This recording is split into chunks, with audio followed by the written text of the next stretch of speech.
I বুকের ভিতর নাড়ে চড়ে কি তুই আমাকে দেখে হাসলি কেন রে? আমি তোকে অভিশাপ দিচ্ছি, তোর বিয়ের আগে বাচ্চা হবে। হ্যাঁ না এ হতে পারে না, কদিন পর উল্কার সাথে আমার বিয়ে, তুমি অভিশাপ তুলে নাও।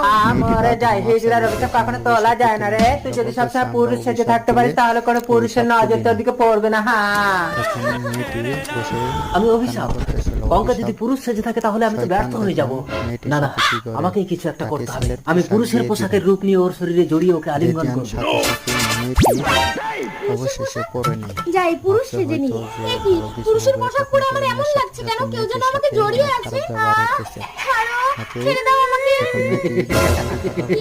না না, এই পোশাক আমি পরবো না। আমি অভিশাপ, আমার তোমার গর্ভে আমার সন্তান। কলঙ্ক, কেমন না লেগেছে এই জীবন আমি অবশ্যই রাখবো না। কমেন্ট করে তাহলে বলবে। আমাকে সবাই